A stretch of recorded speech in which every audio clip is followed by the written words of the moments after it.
Hello students, आप सभी को निर्माण एजुकेशनल हब में स्वागत है। हम लोग 12वीं के फिजिकल केमिस्ट्री का सॉलिड स्टेट पढ़ रहे थे। पिछली मुलाकातों में हम लोगों ने सॉलिड स्टेट के लेक्चर नंबर 5 को अटेंड किया था, जिसमें एससीसी के संकुलन क्षमता को हम लोगों ने निकाला था।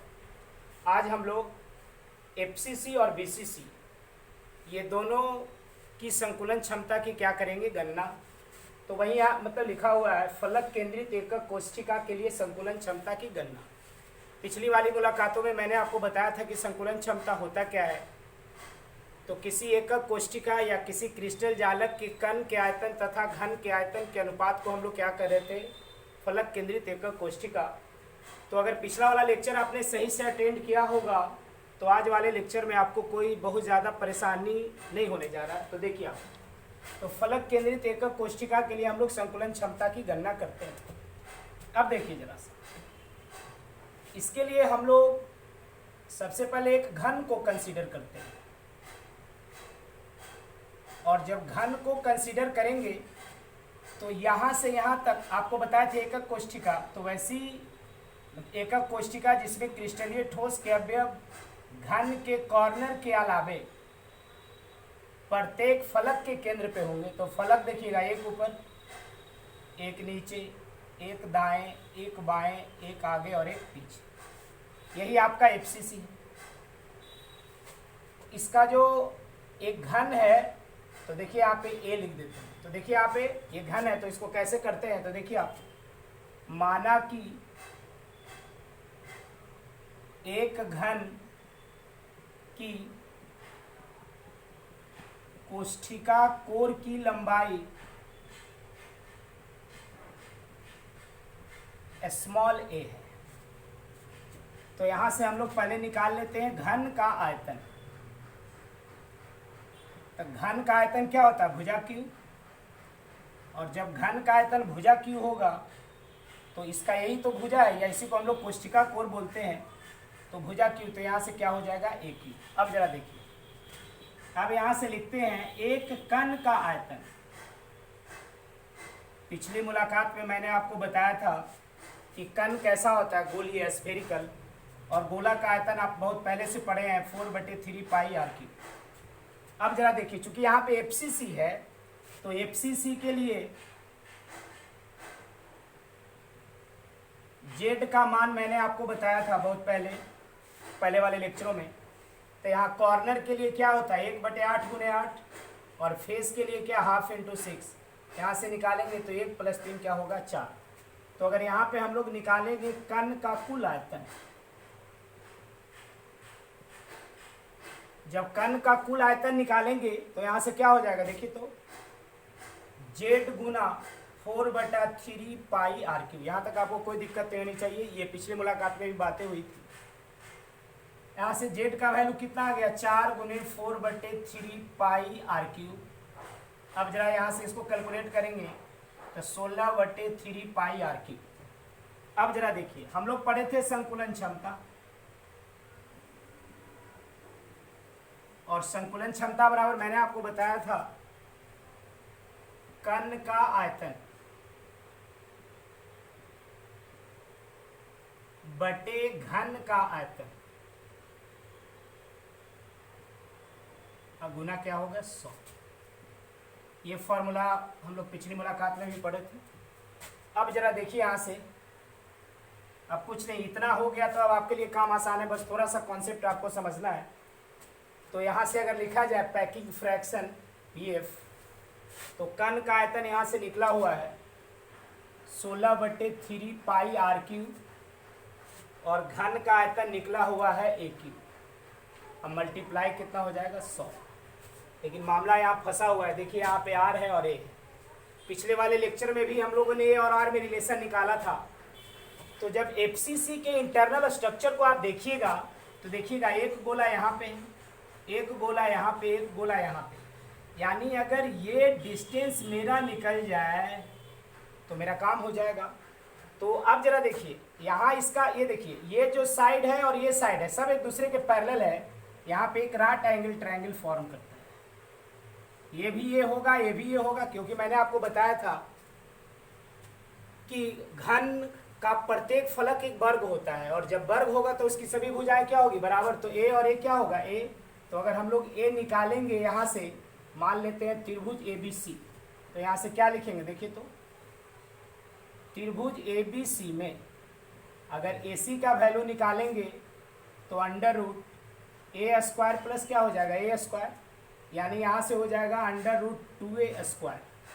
तो यहाँ से आप करेंगे तो क्या हो जाएगा, रूट 2a हो जाएगा। अब जरा देखिए इस AC के अंतर्गत देखिए कितना गोला टच कर रहा है, एक गोला यहाँ से, एक गोला यहाँ से और एक 3 गोला, यानी यहाँ पे 3 गोला इसमें है। और जब 3 गोला होगा तो 3 गोला जब एक दूसरे को टच करेगा तो ऐसा फिगर आएगा। बस FCC में आपको यही ध्यान रखना है, जब SCC पढ़ रहे थे तो वहाँ पे 2 गोला एक दूसरे को टच कर रहा था, और यहाँ पे FCC पढ़ रहे तो यहाँ पे कितना गोला टच कर रहा है एक दूसरे को, 3। और जब 3 टच करेगा तो इसका सेंटर ये होगा, इसका सेंटर ये होगा, इसका सेंटर ये। तो यहाँ से यहाँ सेंटर तक R, यहाँ से यहाँ तक R, और यहाँ से यहाँ तक R, और यहाँ से यहाँ तक R। अब जरा देखिए, अब यहाँ से ये आया 4R, और ये 4R किसके बराबर होगा, AC के बराबर होगा। और AC के बराबर हम लोग यहाँ से क्या निकाल के लाया, रूट 2a। तो यहाँ से क्या हो जाएगा, जरा देखिए तो 4R बराबर रूट 2a। और हमको 4R नहीं चाहिए, 2R चाहिए, जिसको डायमीटर बोलते हैं, नियरेस्ट नेबर डिस्टेंस। तो यहाँ पे अगर हम लोग 2R बराबर लिखेंगे तो इधर से क्या हो जाएगा, रूट 2/2 इंटू a। अगर आपके पास मैथमेटिकल स्किल है तो हम लोग इसको ऐसे लिख सकते हैं, देखिएगा 2R बराबर रूट 2 गुने रूट 2, और यहाँ से 2 गुने रूट 2 ए हो जाएगा। अब जरा देखिए ये रूट 2 गुने रूट 2 कितना हो जाएगा, इससे खत्म हो जाएगा। अब जरा देखिए यहाँ से, यानी आ जाएगा 2R बराबर a बट्टा रूट 2। तो यहाँ से R बराबर क्या हो जाएगा, a बट्टा 2 रूट 2। और ये बहुत इंपॉर्टेंट एक्सप्रेशन, इसको मत भूलिएगा, ये आप जरूर याद रखिएगा। 4R बराबर क्या हो गया, रूट 2a। और जब 4R बराबर रूट 2 हो गया तो यहाँ पे, और इसी 2R को हम लोग क्या कहते हैं, D कहते हैं, डायमीटर, यहाँ से D बोलते हैं। तो अगर यहाँ पे पूछा जाए आपसे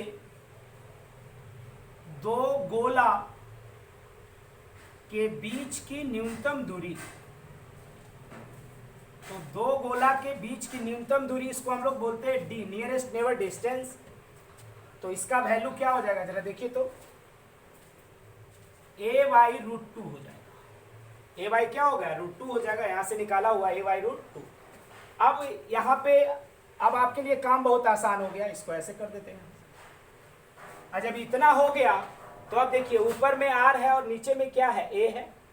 तो यहाँ से आप लिख सकते हैं क्या, देखिए तो a बराबर 2 रूट 2R, a बराबर क्या, 2 रूट 2R। अब यहाँ से आपके लिए पैकिंग फ्रैक्शन निकालना बहुत आसान हो गया, देख लीजिए। पैकिंग फ्रैक्शन निकालिएगा तो ये बराबर रूट 2R है, तो ऊपर वाला क्या हो जाएगा, 16 पाई R³ मल्टीप्लाई 100 ऊपर हो जाएगा, नीचे 3 है। अब जरा देखिए AQ है, तो A की जगह क्या पुट करेंगे, 2 रूट 2R। तो यहाँ पे आप लिख सकते हैं 2 रूट 2R के पावर क्या हो जाएगा, Q।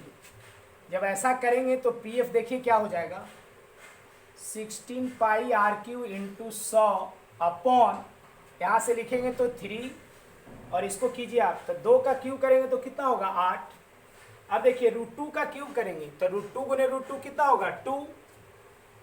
तो 2 गुना रूट 2, इधर से क्या हो जाएगा, R³। ये R³ से R³ क्या हो गया, खत्म हो जाएगा। 8 दूनी 16 से भी 16 क्या हो गया, खत्म हो गया।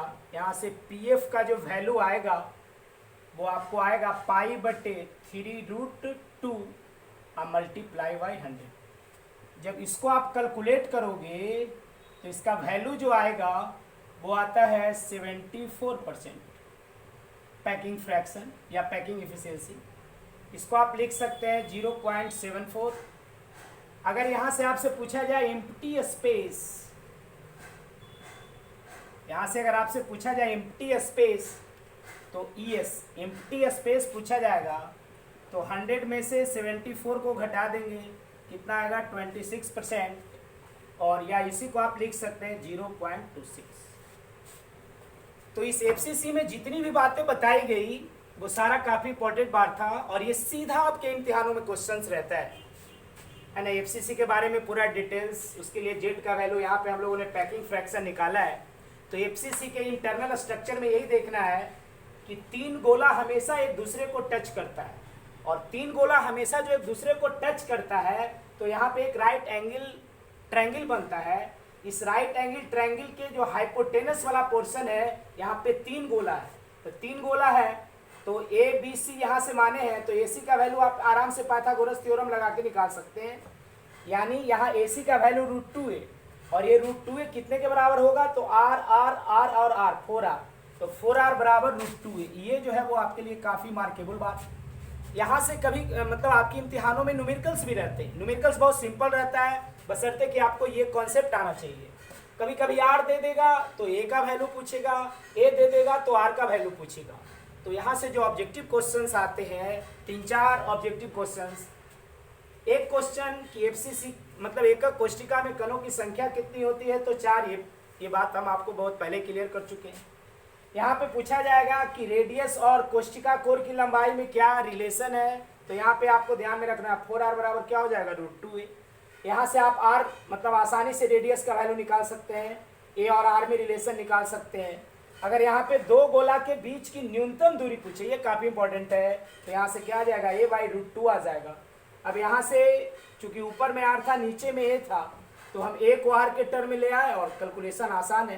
तो इसमें पूछता है पैकिंग फ्रैक्शन मतलब कितना होगा, तो 74%, 0.74। एम्प्टी स्पेस कितना होगा, तो 100 में से 74 घटाएंगे 26%, या इसी को क्या लिखेंगे 0.26। तो ये आपके था इस मतलब एफसीसी के संकुलन क्षमता, और अगली मुलाकात में हम लोग बीसीसी का निकालेंगे। उसके लिए आपको ये कॉन्सेप्ट आना चाहिए, सब एक दूसरे से रिलेटेड है। देखिए एचसीसी काफ़ी सिंपल था, एफसीसी में थोड़ी सी इधर उधर करना पड़ा, कुछ ज़्यादा नहीं है, बहुत सिंपल एक राइट एंगल ट्रायंगल बना के आपको दिखा दी। उसके बाद अगली मुलाकात है उसमें हम लोग बीसीसी का संकुलन क्षमता को क्या करेंगे, निकालेंगे। और इसी के साथ आज के लेक्चर को यहीं पे हम समाप्त करते हैं। Thank you.